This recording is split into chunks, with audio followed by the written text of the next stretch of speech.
Eu soube disso por um cara no trabalho. Eu trabalhava como estagiário universitário em uma corretora de médio porte na época, e um dos executivos juniores, Tommy, tinha me colocado sob sua proteção como um amigo idiota, e eu era útil quando ele queria fazer uma pausa e escapar por alguns minutos. Um dia, estávamos conversando sobre jogos estúpidos que jogávamos quando éramos crianças. Eu disse a ele sobre o jogo do copo e o jogo dos 3 reis.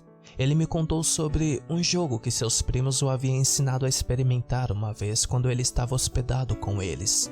Chamava-se Billy, o açougueiro saltitante. Ele disse que envolvia espelhos e alguns cânticos até que algo assustador acontecesse. Quando eu disse que parecia uma cópia de Bloody Mary, ele apenas deu os ombros e deu uma risada estranha. Ele me disse que não tinha certeza, mas não achava que fosse tão parecido assim. Você não deveria ver um fantasma ou algo assim. Era algo pior. Quando perguntei o que deveria acontecer então, ele pareceu envergonhado. Aquilo foi estranho. Tommy era um cara legal, mas era super tipo A, homem que tinha que provar que era homem, ou pelo menos essa é a imagem que ele queria apresentar.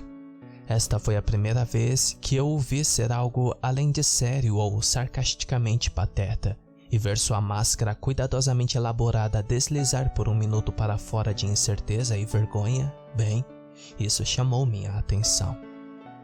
Depois de um momento de silêncio contemplativo, ele encolheu os ombros novamente. Para ser honesto, eu realmente não sei. Eu estava com eles quando combinamos tudo, mas assim que eles começaram a dizer as palavras, fiquei com medo e saí correndo da sala. Eles estavam rindo de mim, mas eu acho que eles estavam determinados depois de todo aquele trabalho, porque eles ficaram e terminaram. Eles não estavam rindo quando terminaram. Eu estava chateado e envergonhado, mas também estava curioso. Perguntei a eles naquela noite o que havia acontecido, mas eles não disseram nada. Tentei brincar dizendo que eu era um covarde demais para ficar, mas eles pareciam estranhos, até com medo. Ele balançou a cabeça.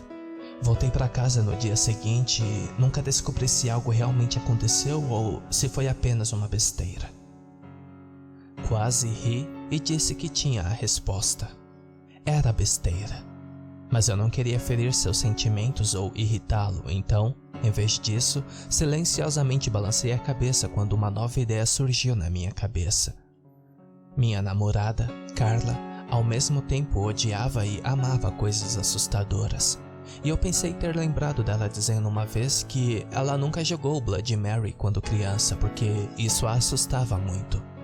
Eu sabia que era uma aposta, já que ela poderia ficar chateada ou se recusar a jogar, mas se eu conseguisse fazer com que ela experimentasse o estranho ritual de Tommy, poderíamos nos divertir ou, pelo menos, dar uma boa risada dele. Então, pressionei Tommy para obter os detalhes. Ele se mexeu desconfortavelmente na cadeira e, por um segundo, pensei que ele fosse recusar ou dizer que não se lembrava. Mas então ele deu os ombros novamente e me contou como eles tinham feito. São necessários pelo menos 8 espelhos.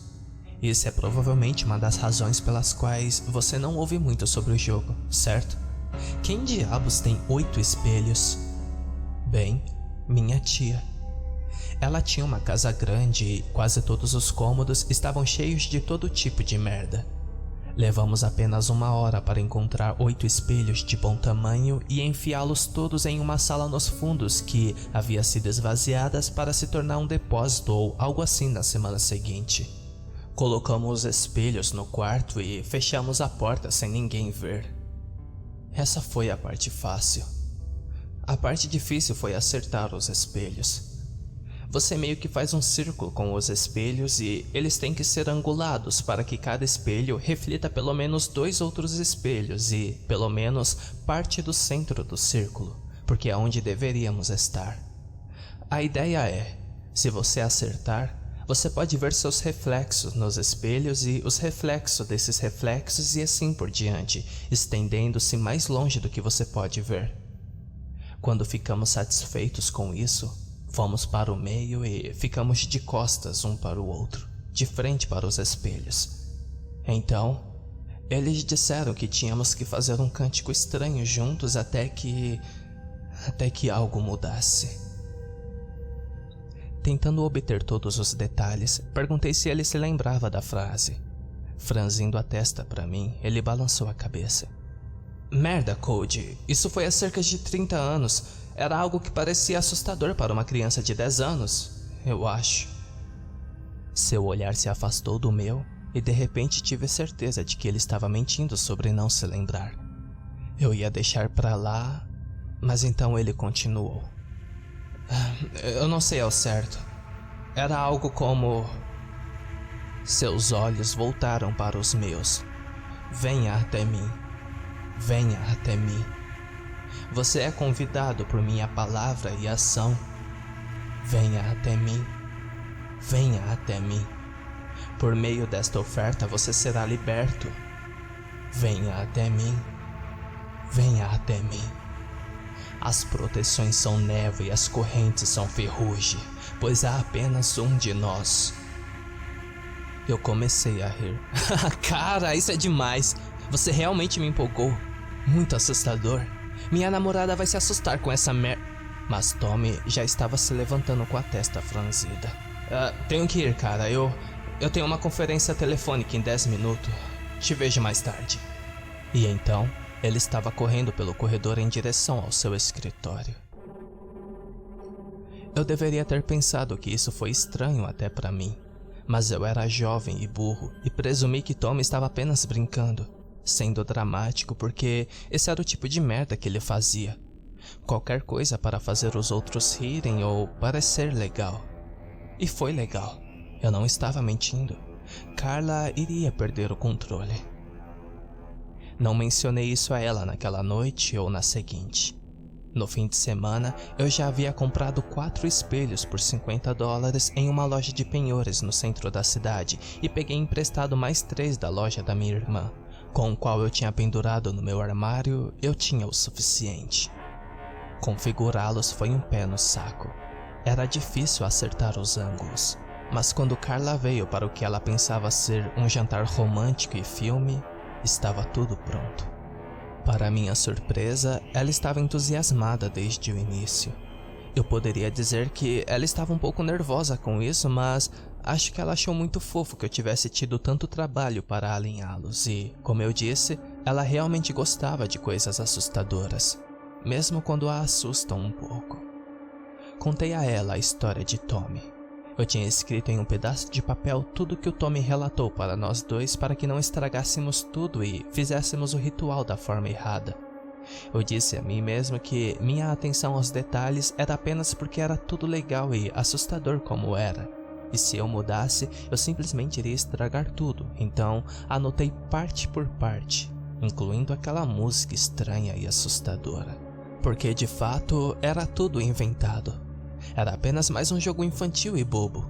O que de tão ruim poderia acontecer? A música era apenas uma asneira assustadora. Eu realmente não pensei que algo iria acontecer, então não estava seriamente preocupado em ter certeza de que acertaria. Então prosseguimos. Ficamos de costas um para o outro no círculo dos espelhos. Inicialmente, eu teria apenas velas acesas para o fator da fluência extra, mas estava muito escuro. Velas não iluminam a escuridão como fazem nos filmes e, finalmente, decidi acender uma lâmpada de canto para nos ajudar o suficiente para nos ver nos espelhos sombreados. Nossos egos refletidos se estenderam para sempre. Apesar de estar pressionado contra suas costas, eu podia ver a expressão animada de Carla dobrando e redobrando, assim como podia ver a minha. Focalizando um dos meus rostos, perguntei se ela estava pronta para começar. Soltando uma risada nervosa, ela disse que estava. Então começamos. Venha até mim, venha até mim. Você é meu convidado, por palavra e ação, venha até mim, venha até mim. Por meio desta oferta você será liberto. Venha até mim, venha até mim. As proteções são névoa e as correntes são ferrugens, pois há apenas um de nós. Nós tropeçamos nas palavras desta primeira vez. As frases, uma confusão discordante, enquanto nós dois mudávamos de velocidade tentando corresponder um ao outro. Venha até mim, venha até mim. Você é meu convidado por palavra e ação. Venha até mim, venha até mim. Por meio desta oferta você será liberto. Venha até mim, venha até mim. As proteções são névoas e as correntes são ferrugens, pois há apenas um de nós. Estávamos em uníssono agora, e me concentrei no papel para ter certeza de não cometer um erro ao nos afastar novamente. Venha até mim, venha até mim. Você é meu convidado por palavra e ação. Venha até mim, venha até mim. Por meio desta oferta você será liberto. Venha até mim, venha até mim. As proteções são névoas e as correntes são ferrugens, pois há apenas um de nós. Estávamos no ritmo agora, e, embora não tivesse as palavras totalmente memorizadas, me senti confortável o suficiente para erguer meus olhos de volta para uma de minhas reflexões. Aquele em que me concentrei antes. Aquela onde eu podia ver meu rosto e, por trás disso, a nuca de Carla. Exceto que havia dois rostos olhando para mim agora. Nesse reflexo, o rosto de Carla estava voltado para a mesma direção. Tive um momento de irrealidade em que presumi que ela devia ter se virado, embora eu ainda pudesse sentir suas costas pressionadas contra as minhas. Mas então, meu olhar vagou para os outros reflexos, e todos eles eram os mesmos de antes. Eu deveria ter me afastado então, ou pelo menos parado, ou tropeçado nas palavras. Mas de alguma forma não o fiz. O canto continuava fluindo de mim como se puxado do meu amago por uma corda invisível, e quando olhei de volta para o reflexo errado, vi que o reflexo de Carla estava sorrindo para mim. Sorrindo para mim enquanto ela começava a tremer e estremecer, pular e se contorcer, apesar do fato de que eu podia sentir a quietude de Carla atrás de mim enquanto continuávamos a entoar o cântico maldito. E então, conforme a coisa no sorriso do espelho se alargava ainda mais e seus movimentos para cima e para baixo se transformavam em um borrão, de repente desapareceu. Foi como se o feitiço tivesse sido quebrado. Os reflexos pareciam normais novamente e, desta vez, quando tentei parar de falar, funcionou. Virei-me para a Carla e a encontrei olhando para mim com uma combinação de diversão e decepção. Já está ficando entediado? Eu sorri para ela, quase deixando escapar o que vi ou o que pensei ter visto. Mas isso foi estúpido, certo? Tudo aconteceu rápido e, se fosse real, ela não teria visto algo também? Eu sabia que ela me amava, mas não estávamos namorando há tanto tempo que eu queria arriscar fazê-la pensar que eu era um maluco por algo que não podia explicar caso ela não tivesse visto em primeiro lugar. Ou que eu era tão covarde que até me assustei com um jogo infantil e apenas nosso mero reflexo nos espelhos. Então, eu apenas balancei a cabeça e devolvi o sorriso. Sim, desculpa. É meio chato, não é? Está tudo bem se a gente parar por aqui? Ela se inclinou para a frente e me beijou. Tudo bem, não foi tão ruim. Isso foi muito legal. Ela riu. É um pouco assustador. Por um segundo, pensei ter visto algo se mover e me assustou. Estranho como a mente humana funciona, não é? Eu sorri, sentindo alívio. Ah, sim, eu também. Eu acho que apenas nos assustamos. 2 semanas depois, Carla estava morta. Ela morava em um belo condomínio de alto padrão no lado norte da cidade. Um daqueles lugares com 2 piscinas e seguranças no portão. A polícia alegou que conversou com todos, analisou todas as filmagens de segurança. Eles disseram que não tinham ideia de como alguém tinha entrado em seu apartamento trancado, desativado seu alarme e a massacrado em sua própria cama. Não estou dizendo que eles não fizeram uma boa investigação. Talvez sim, não sei. O que eu sei é que eles me questionaram 3 vezes e, cada vez, parecia que eu era mais um suspeito do que um namorado em completo luto. Então os interrogatórios pararam repentinamente. 2 semanas se passaram sem qualquer palavra. Por fim, liguei para a detetive principal, uma mulher chamada Evelyn, e perguntei se eles haviam feito algum progresso. Eu podia ouvir sua relutância em falar comigo pelo telefone e, a princípio, achei que era porque eles ainda suspeitavam de mim. Mas então, ela estava se desculpando. Disse-me que sabia que eles tinham sido duros comigo, mas era porque eles não tinham muitas pistas e a única pista que eles tinham apontava para mim. Que eles finalmente conseguiram os registros de GPS do meu telefone e depois confirmaram pela segurança do meu escritório que eu estava trabalhando até tarde com Tommy na noite em que Carla foi morta. Foi por isso que eles não haviam entrado em contato mais depois do último interrogatório, embora ela lamentasse em dizer que não havia nenhuma nova pista até agora. Apertando o estômago, perguntei a ela o que fez com que eu virasse suspeito. O que os fez suspeitar de mim em primeiro lugar? Ela disse que o alarme do condomínio de Carla havia sido desativado com a senha e que, com base na investigação, além de Carla, eu era a única outra pessoa que sabia da senha, pelo menos localmente. Como não havia sinais de luta e parecia que Carla havia sido assassinada enquanto dormia, parecia improvável que ela mesma tivesse desativado o alarme para deixar o assassino entrar.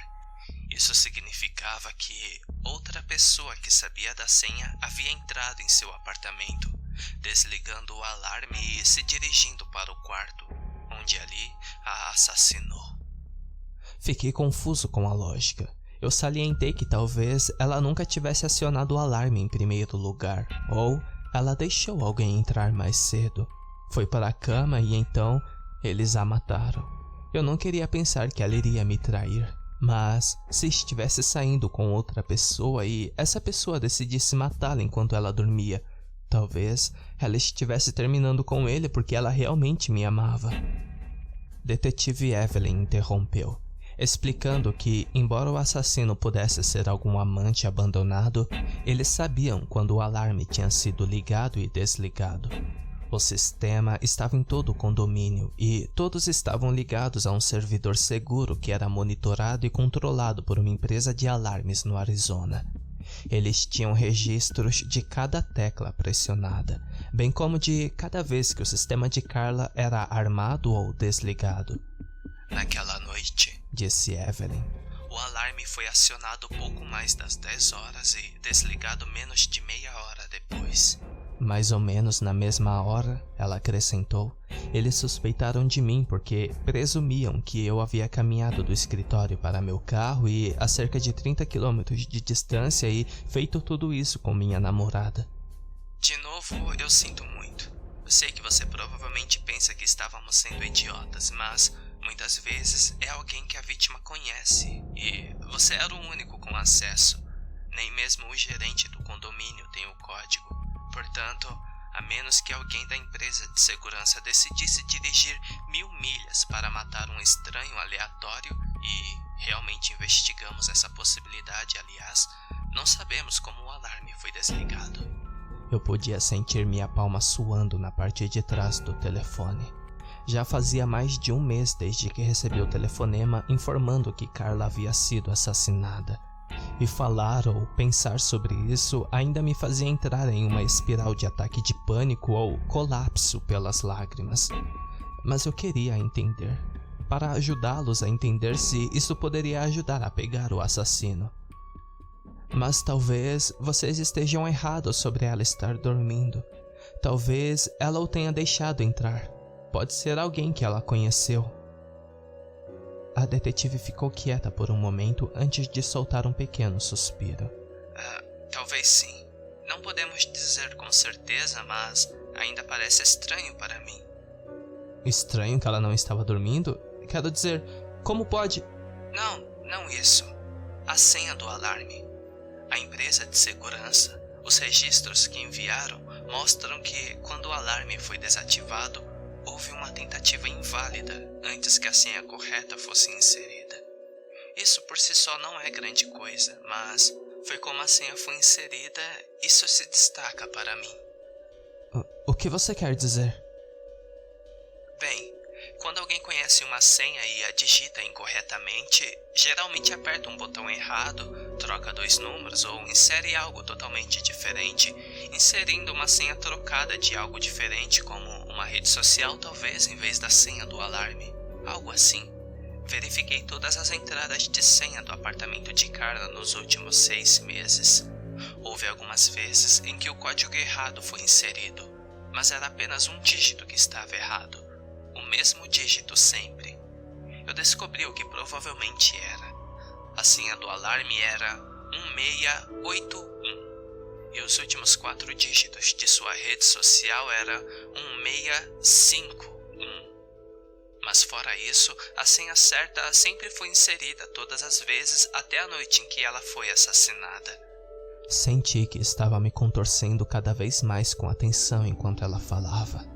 Algum medo desconhecido floresceu em minha barriga, como uma flor escura e tóxica que foi nutrida por suas palavras. Por favor, apenas me diga, o que havia de especial no código errado então? Ela deu uma risada curta. Desculpe, às vezes me perco nisso. Não, tudo o que quis dizer é que o código errado que foi inserido antes do certo era diferente dos outros ou do que eu esperava ver. Porque era o código certo, só que ao contrário. Em vez de 1681, alguém inseriu 1861. Então, 10 segundos depois, pouco antes do alarme começar a tocar, eles acionaram. Evelyn deixou escapar um longo suspiro. Lamento não ter notícias melhores para lhe contar, mas acredite em mim. Vou continuar trabalhando nisso até nós encontrarmos quem fez isso com ela. Eles nunca mais mandaram alguma atualização sobre o caso. E 8 anos depois, eu havia mudado em grande parte. Ainda havia um buraco em mim de onde eu perdi Carla. Não apenas como eu a conhecia, mas como eu imaginava que nossas vidas seriam se tivéssemos ficado juntos por muito tempo. Mas se o tempo não cura, pelo menos deixa cicatrizes, manchas de insensibilidade insensíveis que torna mais fácil não pensar em coisas que você perdeu ao longo do caminho. Ainda sinto falta de Carla e, embora ocasionalmente namore, é sempre indiferente. Minha irmã diz que saboto qualquer chance que tenho de encontrar alguém, de ser realmente feliz. Que tenho que parar de me culpar por algo terrível que aconteceu e que não foi culpa minha. Talvez ela esteja certa, mas não tenho tanta certeza assim. Porque ontem entrei no elevador do prédio novo da minha empresa em Londres, a mesma empresa onde trabalhei com Tommy a cerca de 6.000 quilômetros de distância. Não tenho notícias dele há anos, e quando tentei encontrá-lo no diretório da empresa ontem à tarde, ele não estava mais listado como um de nossos funcionários. Mas isso foi depois do elevador. E mesmo que o encontrasse, não sei se faria alguma diferença. Porque quando entrei no novo elevador pela primeira vez, percebi que estava em uma caixa feita de espelhos. Espelhos emoldurados em cromo altamente polido ao longo de cada parede do elevador, bem como nas próprias portas que se fechavam. Imediatamente, minha mente voltou para a noite com Carla, as costas pressionadas contra ela enquanto eu olhava para meu reflexo duplo, redobrado e se estendendo em direção a algum destino desconhecido. Assim como naquela noite, eu pude ver um número infinito de eus todos conectados uns aos outros e a mim, todos eles terríveis em suas semelhanças e pequenas variações de aparência e ângulo. Todos, exceto um. Entre todos eles, pude ver um reflexo que se moveu quando eu não o fiz. Isso estava ocupado não apenas por minha própria figura olhando, mas também por uma segunda. Uma forma escura que embalou o rosto que não era meu rosto e sussurrou em meu ouvido que não era o meu. Era Carla, ou algo com sua forma. A visão dela me fez engasgar e eu teria me virado para tentar encontrá-la se não estivesse congelado no local. A aparência era a mesma que eu me lembrava, pelo menos principalmente. Seu rosto e peito estavam salpicados de manchas pretas e marrons de sujeiras ou sangue. E a mão que acariciava a bochecha da minha outra forma tinha unhas ásperas e amareladas que arranharam sua pele. Ele não pareceu notar ou se importar. Seu foco estava tão concentrado em mim quanto eu estava nele. Eu teria dito que estava apenas refletindo meu olhar, exceto que ele estava balançando a cabeça em suas palavras silenciosas. Ela parou seu olhar em mim e os dois começaram a sorrir. Olhei para o número do andar acima das portas. Faltavam mais 2 e então eu poderia sair de lá. Olhando para trás, vi que eles começaram a se contorcer e pular, suas imagens saltando mais e mais conforme eles... E então, eles se foram. Eu tive apenas um momento para olhar para o lugar vazio que meu reflexo deveria estar e então as portas se abriram. Ofegante, eu tropecei para meu escritório e tranquei a porta, me escondendo lá a maior parte do dia antes de descer pelas escadas de volta para meu carro. Estou pegando um avião em 20 minutos para voar de volta para casa, se eu chegar tão longe. O planejamento é me mover e correr, tentar me esconder ou lutar. Me faz sentir melhor ou pelo menos me fará distrair. Estou ficando na multidão, esperando que o que quer que esteja me caçando não possa ou não me ataque em público.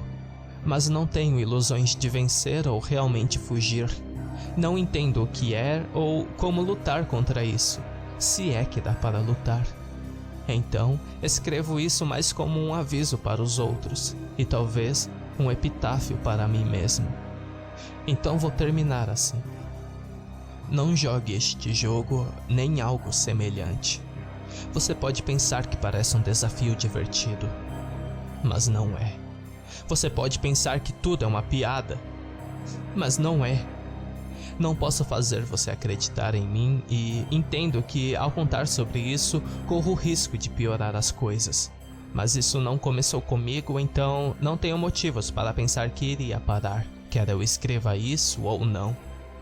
Então, tome isso pelo que é.